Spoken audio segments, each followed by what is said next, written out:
바른 선택과 결단, 이런 제목입니다. 여호수아가 모세의 뒤를 이어서 약속한 가나안 땅을 밟게 되고 12지파에게 각각 그 땅을 나누어 분배합니다. 지파는 자기들 힘으로 최선을 다하여 그 땅에 있는 원주민들을 몰아내고 자기에게 부여된 그 땅을 싸워서 취했습니다. 하나님께서 주시겠다고 약속한 땅인데도 그것은 그냥 이루어지지 않았고 목숨을 내건 싸움을 통하여 쟁취할 수 있었습니다. 오늘 우리는 여호수아가 죽기 전에 장로들, 족장들, 재판장들 그리고 관리들을 불러서 마지막 유언하며 하나님께만 마음을 두고 살아야 한다고 하는 약속을 새롭게 받아내는 이 사건을 통하여 우리의 모습을 다시 점검해 보기를 원합니다. 여호수아와 그 리더들의 대화를 우리가 한번 같이 읽어보겠습니다. 그 슬라이드 좀 보여주세요. 검정 글씨는 제가 읽습니다. 다른 색깔의 글씨는 여러분이 읽습니다. 또 바꿨어요? 그 다음 거 보세요. 내가 해놓은 대로 안 됐어요. 첫 번째 거는 제가 읽고 그 다음 거는 여러분이 읽고 그렇게 해보는 거예요. 자, 그러므로 여러분은 여호와를 두려워하며 진실하고 성실하게 섬기십시오. 여러분은 조상들이 메소포타미아와 이집트에서 섬기던 신들을 버리고 오직 여호와만 섬겨야 합니다. 만일 여러분이 여호와를 섬기고 싶지 않으면 여러분의 조상이 메소포타미아에서 섬기던 신들이든지 현재 여러분이 사는 땅의 아모리 사람이 섬기는 신이든 여러분이 섬길 신을 오늘 택하십시오. 나와 내 가족은 여호와를 섬기겠습니다. 다음 여러분 겁니다.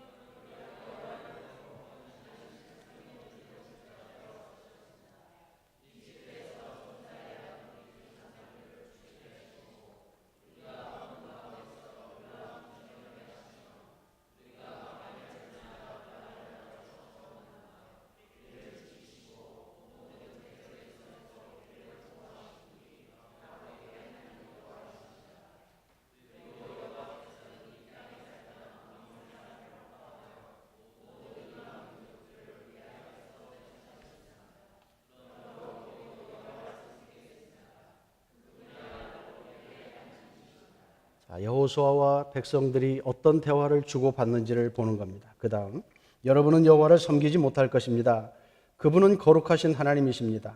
그분은 다른 신을 용납하지 않는 하나님이시기 때문에 여러분의 반역 행위와 죄를 결코 용서하지 않으실 것입니다. 만일 여러분이 여호와를 버리고 이방신을 섬기면 지금까지 오랫동안 여러분을 보살펴 주신 분이라고 해도 태도를 바꾸어 여러분을 쳐서 멸망시키실 것입니다.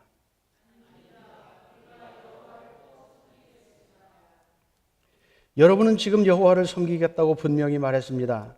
이 일에 대한 증인은 바로 여러분 자신들입니다. 좋습니다. 그렇다면 여러분이 가지고 있는 우상을 모조리 부숴버리고 이스라엘의 하나님 여호와께 여러분의 충성을 다짐하십시오.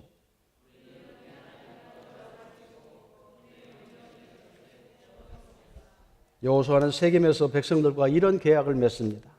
지켜야 할 법과 규정을 그들에게 일러주었습니다. 그리고 백성들의 약속을 더 분명하게 하려고 큰 돌을 가져다 기념비를 세워놓았습니다. 보십시오. 이 돌은 우리의 증인입니다. 여호와께서 우리에게 말씀하신 모든 것을 이 돌들이 다 들었습니다. 그러므로 여러분이 여호와 하나님을 배반하면 이 돌이 여러분에게 증거가 될 것입니다. 자, 여기까지입니다. 세겜은 꺼주세요. 아브라함이 가나안에 들어와서 하나님께서 그 땅을 주시겠다고 약속을 받고 거기서 하나님께 제사를 지냈던 땅입니다. 또 그의 손자 야곱이 외삼촌 집에 가서 일하고 돌아올 때 그 세겜 땅에 장막을 치고 그 땅 일부를 사서 단을 쌓았던 곳입니다. 요셉도 죽어서 그 뼈가 그곳에 묻히기도 했습니다. 그들에게는 믿음의 선조들이 하나님과 관계를 맺었던 역사적인 의미가 있는 그 땅 세겜에서 여호수아도 리더들을 불러다 놓고 하나님만 바라보고 섬겨야 한다는 약속을 새롭게 합니다. 여기까지 보면 참 아름다운 장면입니다. 우리가 하나님만 섬기겠습니다. 아니야, 그렇게 못할 거야. 아닙니다, 하겠습니다. 그래, 그럼 너희들이 증인이야. 그렇습니다, 우리가 증인입니다. 자, 이 대화를 보면 그들의 의지가 무엇인지를 볼 수 있습니다. 그런데 역사를 우리가 뒤집어 보면 그렇게 결단한 내용이 잘 지켜지지 않았다는 것을 알 수 있습니다. 아니, 지금 여호수아가 여러 차례 반복하여 약속을 받아내고 있는 그 배후에도 이미 그들이 땅을 취하여 가나안에 정착하여 사는 그 과정 속에 우상 숭배가 그들 가운데 있었다는 것을 말하고 있는 것입니다. 그래서 정말 하나님을 섬기겠다고 말하면 우상을 다 부숴버려. 그렇게 말하고 있는 것이지요. 우리는 이렇게 결론적으로 문제들을 보게 되면 쉽게 판단합니다. 그 사람들이 믿음이 없었겠다. 광야 생활을 오래 하다 보니까 지쳐서 내 땅 가지고 살다 보니 좀 풀어졌나 보다. 여러 가지 방법으로 그들을 이해해 볼 수 있을 것입니다. 어찌되었든 그들에게는 분명 하나님을 섬기는 믿음이 있었고 하나님을 배반하지 않았습니다. 그런데 삶의 형편 속에 어쩔 수 없는 환경의 지배를 받아 살아야 했고 우상도 자연스럽게 그들의 삶에 들어왔다는 것입니다.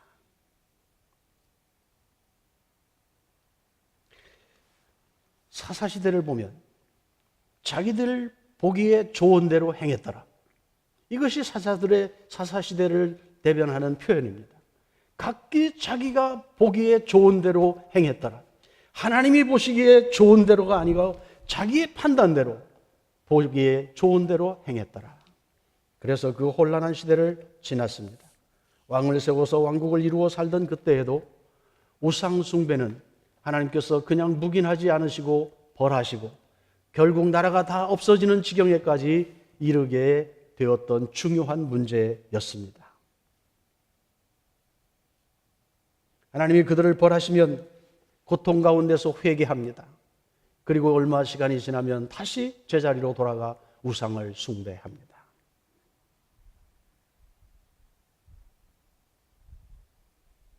우리가 엘리야 잘 알지만 엘리야도 그 문제 때문에 이방 선지자들과 함께 누가 참 하나님인지를 백성에게 보여주는 대결을 하지 않았습니까? 너희가 어느 때까지 하나님과 바알 사이에 머뭇하려느냐? 바알이 하나님이면 그를 섬기고 여호와가 하나님이면 그를 섬길지니라. 재촉했던 말씀입니다.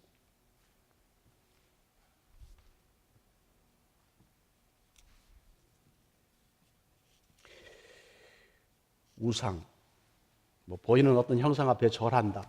그것도 되겠죠. 그러나 하나님께 마음을 두어야 하는 그것을 분산시켜 우리의 마음을 빼앗아 가는 것. 예수님은 탐심조차도 우상 숭배라고 말씀했습니다. 욕심, 지나친 욕심도 우상 숭배다.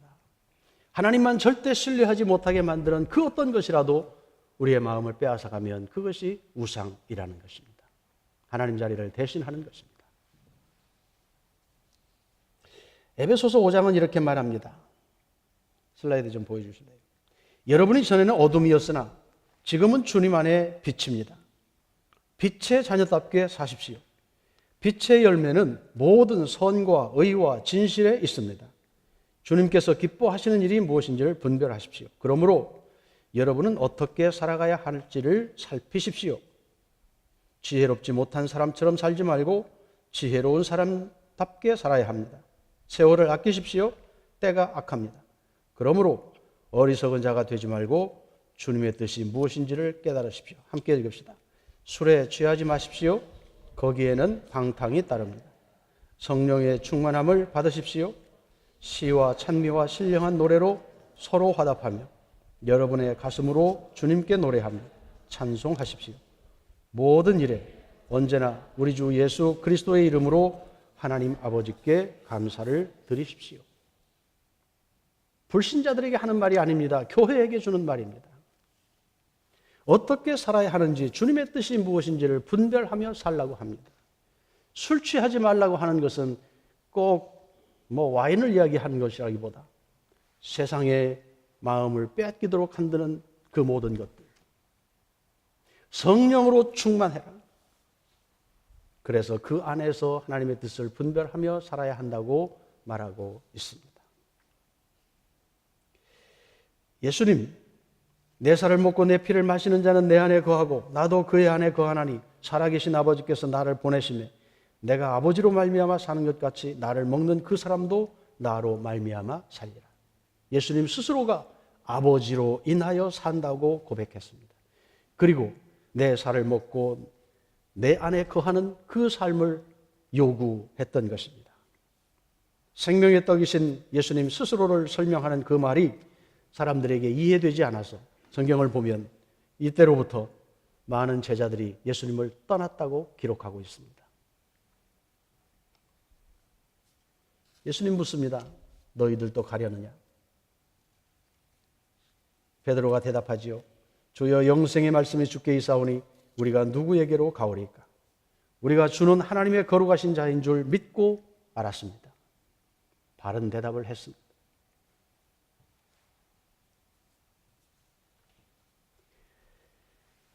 분리될 수 없는 존재입니다. 예수님이 하늘 아버지와 별개의 것이 아니듯이 그 안에 아버지의 뜻을 수용하며 살았듯이 그리스도를 먹고 마시는 우리들은 십자가를 통하여 그와 하나 된 우리들은 그리스도의 양분으로 산다. 그리 말해도 지나침이 없을 것입니다. 믿음은 선택입니다. 결단입니다. 예수를 구주로 믿고 예수님이 나의 삶의 최고의 가치라고 인정하는 스스로의 결단입니다. 오늘 찬양의 가사가 우리에게 주는 의미가 참 좋았어요. 화음도 좋았지만 메시지가 좋았어요. 십자가를 통해서 우리에게 주신 그 생명, 그것이 우리를 구원하시는 하나님의 능력이 될 뿐 아니라 우리가 살아가는 삶의 이유가 된다는 것입니다. 우리는 이 믿음 가운데 지금껏 살아왔습니다. 성경의 역사가 우리에게 말하고 있는 것은 우상을 숭배하지 말아라. 하나님께만 마음을 두고 살아라. 그런데 우리 믿음의 선배들은 그 일에 실패했습니다. 그래서 예수님 십자가에서 몸을 찢으시며 피 흘려 주심으로 그를 믿는 자 모두를 구원하시는 하나님의 방법을 택하게 된 것이지요. 만일 우리가 믿음 생활하면서 우리 자신에게 눈을 둔다면 믿음의 선배들이 실패했던 그 실패 우리가 경험할 때마다 우리는 힘을 잃고 구원조차도 의심하고 내가 죽어봐야 하나님 앞에 가서 보아야 되겠다고 그렇게 연약한 말을 할 수밖에 없는 우리들의 약함이 거기에 있습니다. 여호수아가 백성들이 우상 숭배하는 모습을 보고 그렇게 하지 못할 것을 알기에 다시 재차 강조하며 하나님이 그것을 우상 숭배를 그냥 두지 않을 것이다. 정말 하나님을 믿으려면 결단해라. 하나님만 섬겨라. 차라리 못하겠으면 그것이 더 좋아 보이거든 세상으로 가라.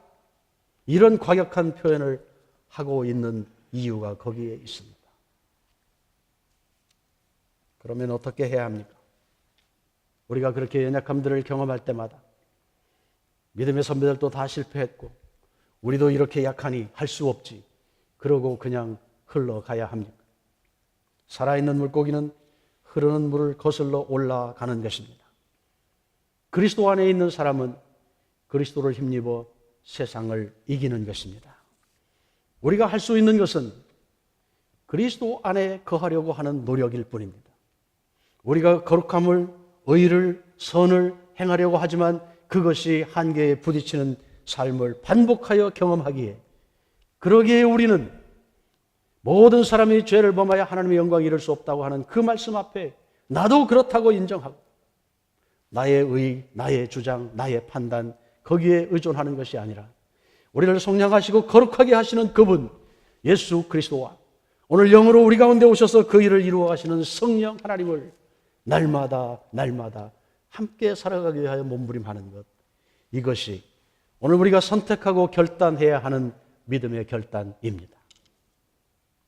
예수님을 믿는 것은 날마다 그를 먹고 마시는 것이다. 음식을 먹어 그것이 우리 몸에 하나가 되어 양분이 되고 우리를 움직이게 하는 에너지가 된다면 예수 그리스도 그가 우리 안에 들어와 나와 하나가 되어지고 내 생각을 지배하고 그가 대신하여 살아가는 삶을 살아가도록 내어드리는 것, 그것이 우리가 할 수 있는 신앙의 훈련이라는 것입니다. 이렇게 되면 우리의 생각은 주님에게 가 있습니다. 그가 원하는 것이 무엇인지를 생각할 수 있습니다. 그가 기뻐하는 것이 무엇인지를 물어봅니다. 세상과 비교하여 하나님의 뜻이 어디에 있는지를 판단하고 순종하는 힘이 그리스도로부터 제공되는 것입니다.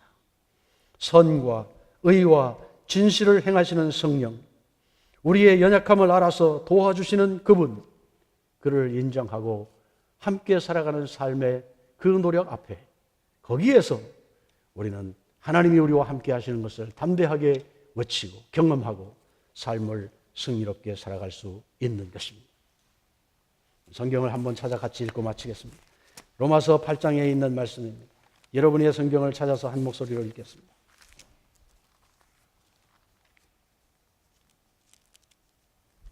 로마서 8장 26절 함께 읽습니다.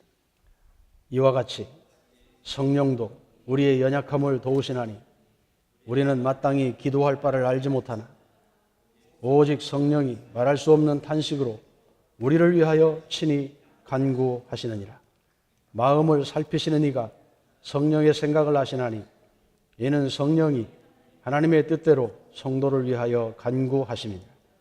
우리가 알거니와 하나님을 사랑하는 자 곧 그의 뜻대로 부르심을 입은 자들에게는 모든 것이 합력하여 선을 이루느니라. 할렐루야. 성령께서는 하나님의 생각도 아시고 우리의 연약함도 아십니다. 그래서 우리에게 오셔서 믿음을 갖게 하고 믿음 안에 있게 하고 순종하며 따라갈 수 있도록 격려하시는 하나님이십니다. 우리가 실패할 때도 있습니다. 나약해질 때도 있습니다. 넘어져서 피곤해 지쳐있는 때도 있을 수 있습니다. 아니 믿음에서 정반대의 길을 잠깐 걸어갈 때도 있을 수 있습니다. 그래도 분명한 것은 하나님이 우리를 놓지 않으시고 하나님의 부르심에는 결코 후회함이 없느니라. 하나님이 우리를 선택하고 불러주시고 구원하신 거기에는 결코 후회함이 없다는 것을 믿음으로 바라보시기를 바랍니다.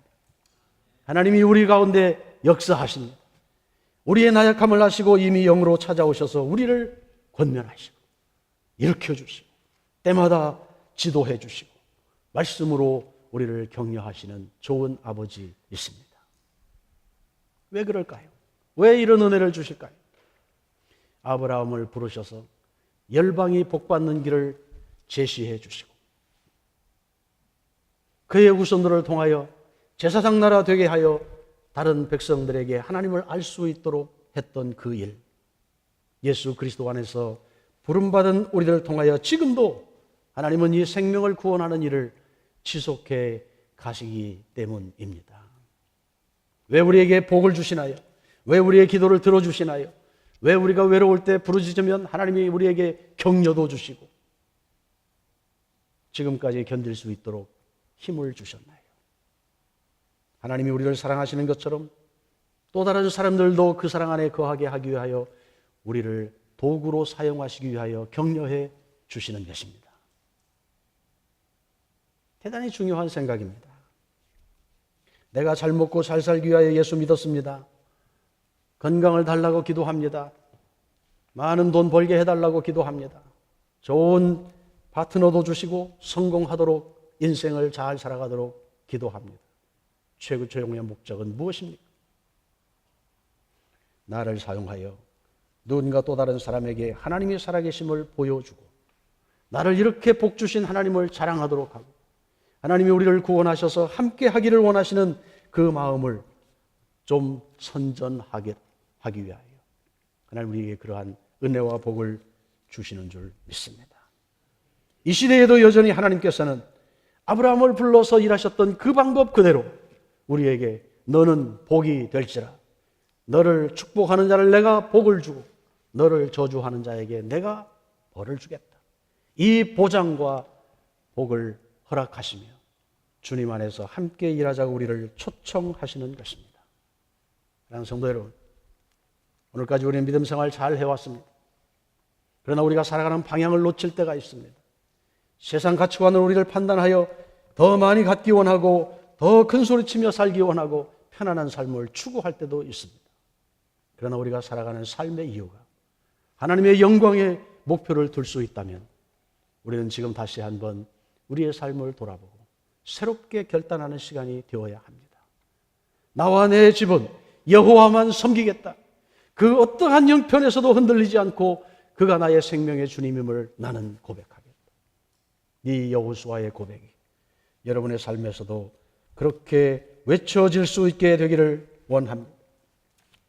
계시록 3장을 보면 교회에게 주시는 경고가 있었습니다. 라오디게아 교회입니다. 내가 사랑하는 자를 책망하여 징계한다. 그러므로 네가 열심을 내라. 회개해라. 내가 네 행위를 아노니 네가 차지도 않고 더웁지도 않다. 네가 차든지 더웁든지 하기를 내가 원한다. 이같이 미지근하여 더웁지도 아니하고 차지도 아니하니 내 입에서 너를 토하여 내치리라. 열정이 사라진 교회를 향하여, 경건의 능력이 사라진 교회를 향하여, 세상과 더불어 짝하며 할 수 없다고 말하며 그렇게 우상과 하나님을 같이 겸하기를 원하는 교회를 향하여, 이기주의와 세속적인 가치관으로 신앙조차도 판단하며 하나님의 은혜를 추구하는 잘못된 우리들을 향하여 이 말씀이 들려진다면 오늘 우리는 다시 한번 우리의 마음을 말씀 앞에 비추어 보아야 할 것입니다. 우리의 주 예수 그리스도 그분은 하나님이심에도 불구하고 늘 그 앞에 기도하며 묻고 그 마음을 품기 원하여 수고했습니다. 아버지와 내가 하나라고 말하면서도 그 아버지의 뜻을 수용하기 위하여 땀 흘리며 피 흘리며 아버지의 뜻을 이루어 가기 위하여 수고했습니다. 오늘 우리는 얼마나 주님께 우리의 마음을 두고 삽니까? 세상에게 마음을 빼앗기지 맙시다. 다른 사람들이 그렇게 산다고 우리도 그렇게 뒤따라가는 일 이제는 그만해야 할 것입니다. 하나님의 뜻이 어디에 있는지, 오늘 우리를 생명 살려주시고 이곳에 있게 하신 하나님의 계획이 무엇인지를 때마다 물으며, 그래서 하나님과 함께하는 기쁨을 삶에 더 누릴 수 있는 우리들의 삶이 되기를 원합니다. 수련회는 아마도 이러한 중대한 결정을 점검하고 다시 새롭게 하는 복된 기회가 될 것입니다. 우리 성교사님 좀 일찍 좀 오시라고 그랬더니 이번 주 목요일로 오신대요.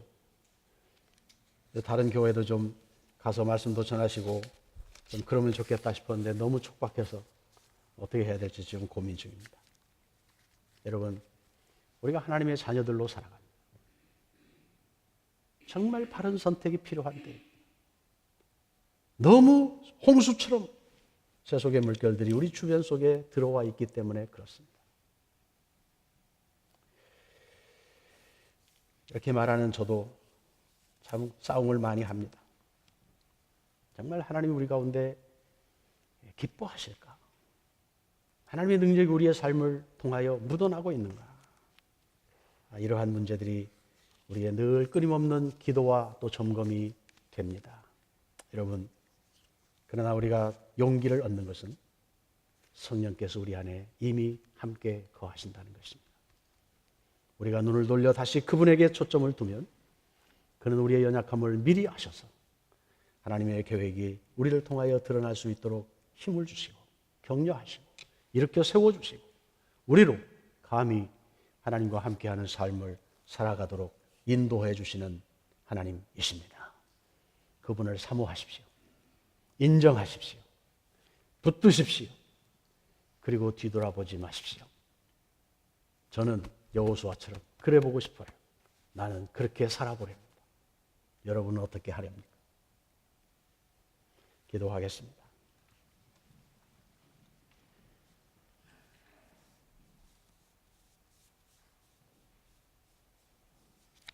하나님, 우리가 멋진 미사역구를 동원하여 아무리 이야기하여도 하나님이 알고 내가 아는 연약함이 있는 것을 고백할 수밖에 없습니다. 하나님을 그렇게 사랑한다고 말하면서도 우리는 세상 방법으로 이미 물들어 버려 다시 우리의 삶으로 돌아가는 연약함이 마치 하나님을 섬기겠다고 약속하고도 우상 가운데 있던 이스라엘 백성들과 다를 바가 없습니다. 그래서 이 시간 우리 안에서 하나님의 뜻을 위하여 일하시는 성령님을 인정하고 다시 의지합니다. 우리가 의지를 내어 결단하고 선택하여 그 성령과 함께 더 많은 시간을 살아가기 원하고 더 많이 생각하며 살기를 원하고 우리의 삶의 주인으로 인정하고 초청하는 연습을 수없이 반복하며 성령 안에 살아가는 삶을 연습하려고 합니다. 도와주십시오. 우리가 이 정도밖에 되지 못하는 것 하나님이 이미 아셨는데 그래서 성령을 보내셔서 도와주시는데 우리가 그것조차도 알지 못하고 우리의 욕심대로 살아온 것 용서해 주옵소서. 구원받은 하나님의 백성답게 살아갈 수 있는 경건의 능력이 더 새로워지게 하셔서 이 시대에도 여전히 하나님께서 일하시는 것 보여내며 그렇게 함께 살아가는 우리 개인과 교회 되도록 새 힘을 허락하여 주시옵소서. 이제 믿음으로 다시 일어납니다. 우리가 주님의 백성임을 고백합니다. 어둠에 속하지 않은 자들임을 선언합니다. 주여 우리를 불쌍히 보시며 긍휼을 베푸셔서 또 한 주일의 삶을 주님 안에 기쁨으로 담대하게 그렇게 함께 살아가는 우리들 되게 하옵소서.